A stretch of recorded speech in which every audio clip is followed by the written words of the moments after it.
this moment right now. It could hit like a punch to the gut.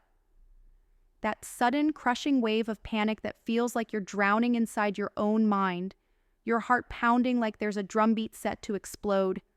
The walls close in, your breath catches, your vision narrows, and suddenly it feels like the world is collapsing all at once. That terror, that chaos in your body, it's not just an inconvenience, it's a war zone. Every second that panic attacks are allowed to rattle their chains, they steal more from your life. Your clarity, your focus, your ability to lead, create, decide under pressure. You understand what it means when your mind not only demands you execute at peak performance, but betrays you with these crushing episodes. You get the pressure, the frustration, the helpless rage, because this isn't weakness, it's fear, hijacking the very instrument of your legacy, your mind. The paralysis disguised as a moment, dragging you into deep, dark nothingness. You've built empires or backed ideas that others couldn't see. But when panic strikes, it feels like everything stops, like the gears inside you grind to a halt, and everything you've crafted could fall apart in a second. That's the real enemy. But here's the hard truth, and it's a secret many overlook. Panic attacks can be dismantled, torn to pieces, muted with tools that don't require pills, don't ask you to meditate for hours, and definitely won't have you floating in some vague Zen dream. This is about grounding, not just vaguely hearing the word, but building something raw, reliable, visceral beneath your feet the moment the terror strikes. Grounding is catching those fracturing moments and snapping your mind back to the real world, the tangible, the physical, the now, as if dragging you back from the abyss forcefully, relentlessly, like a hunter tracking down prey.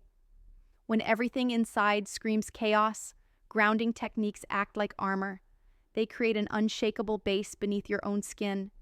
Step 1, feel your feet on the ground. This isn't fluffy advice. You slam your shoes or your bare feet firmly into the floor. Yes, hard. Stamp if you need to. Because that physical connection awakens nerves you forgot you had, pulling you back from the swirling panic. Feel the edges of those shoes or the cold floor. Notice the texture, the pressure where the body's weight meets the earth. Hold on to that. Don't loosen your grip. This simple action sends your brain a message. It tells your fight or flight mode. Hold on, there's solid ground here. Things are okay. Your mind will fight it tooth and nail. The panic wants to pull you higher into its storm, but you grab that floor like your life depends on it, because it does. Step 2, breathe like your life depends on it, but not just any breath. The key is slow, deliberate, controlled breaths straight into the belly.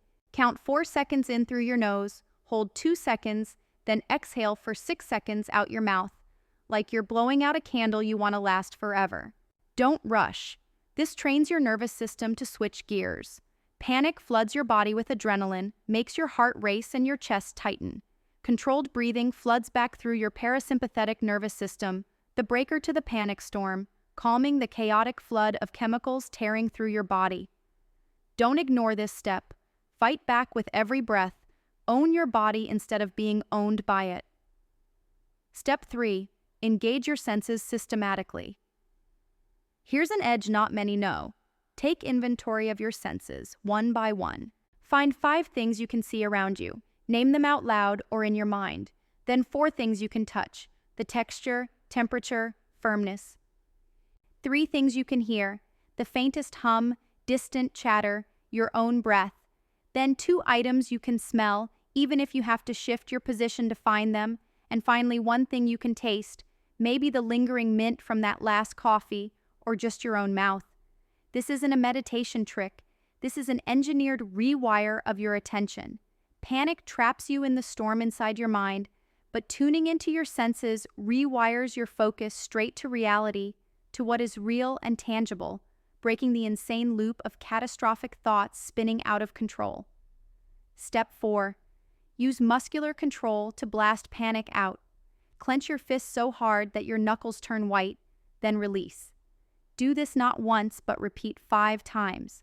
or squeeze your shoulders up to your ears and force them down in a slow release. This sends powerful signals to your body. You have control here.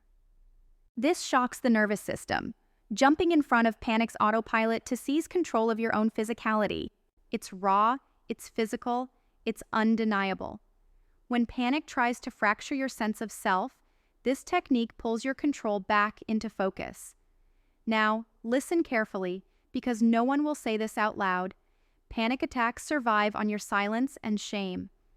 They lurk there, biding their time while you hide, pretending it's weakness or failure. But it's not. It's a battle everyone fights behind closed doors. So take a moment after you get grounded. Write down what triggered it. What was that first thought, that tiny spark? Understand your triggers not with judgment, but with curiosity and strategy. Having that map is power. You're not a slave to vague anxiety. You're a warrior understanding the battlefield. You'll see patterns, early warnings, and next time you build your grounding toolkit ready, you strike faster than ever before. One last secret: don't wait for the full-blown panic to start your grounding. Practice daily, even when calm. Trigger tiny 20-second grounding exercises throughout your day. Tap into your feet, your breath, sensations whenever you feel the slightest stress. This builds muscle memory in your nervous system, launching you onto solid ground before the storm can even rise. It's like training your mind and body to be an unbreakable fortress. This isn't just about surviving panic attacks. It's about reclaiming your absolute freedom, the freedom to lead, to innovate, to pivot fearlessly under pressure. Panic is a virus created by ancient survival mechanisms that no longer serve the leader, the visionary, the relentless individual pushing humanity forward. These grounding techniques strip away their power and hand it right back where it belongs, into your hands, your mind, your reality. Every founder, every investor, every leader watching right now has felt this demon's grip, the frustration of trying to show strength when inside you're crumbling. But now, armed with these tools, there is no longer a reason to live in that trap. Ground yourself, breathe deep, scan your senses, toughen your muscles, know your triggers, and attack panic each time it tries to take hold. Make each grounding moment a declaration. No, panic will not dictate your day, your decisions, your dreams. You don't belong to the illusions sold by the world. You can pull yourself up from the chaos and walk fearless into the storm every time. This is liberation from the inside out. Now get on your feet and own your mind like the world depends on it, because it does.